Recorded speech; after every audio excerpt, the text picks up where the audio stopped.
திருவருகை காலத்தின் 2ஆம் வாரம் இறுதி நாள்.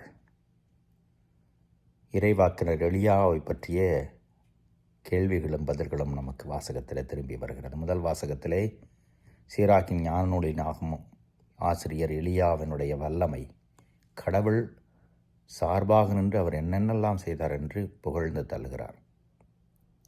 எலியா ஒரு சிறந்த இறைவாக்கினர்.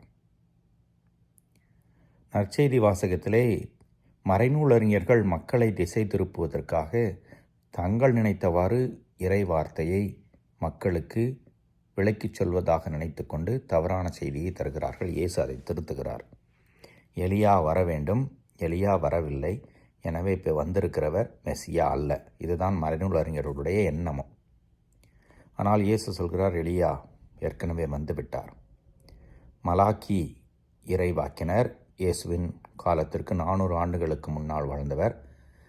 அவர் சொல்கிறார் எலியா வருவார் என்று. அதாவது தூதர், கடவுளுடைய தூதர் ஒருவர் வந்து மெசியாவுக்கு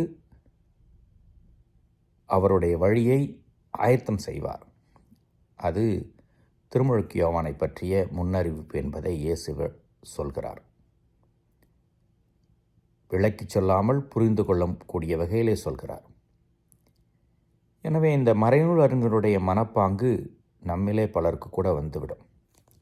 கடவுள் நாம் விரும்புவது போல செயலாற்ற வேண்டும் என்ற எண்ணம், அல்லது கடவுளுடைய வார்த்தை நாம் விரும்புவது போல நமக்கு சொல்லித்தர வேண்டும், நாம் வாழ்வுக்கு ஒத்துப்போக வேண்டும் என்று நினைத்து கொண்டிருப்போம். இல்லை, கடவுள் தம் வழியிலே நடத்த அவருடைய வார்த்தையை பயன்படுத்துகிறார்.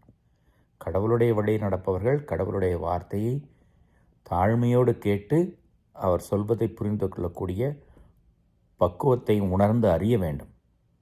இது ஜெபம், ஜெபத்தோடு கூடிய வாசிப்பு, வாசிப்போடு கூடிய வாழ்வு.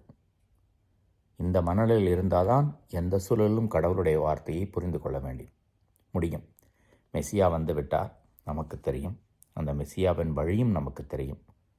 அவருடைய வழியை புரிந்து கொள்வோம், வழியிலே நடப்போம், வரம் கேட்போம், தாழ்த்தி கொள்வோம். இறைவன் என்னும் வாழ்த்த பெறுவாராக.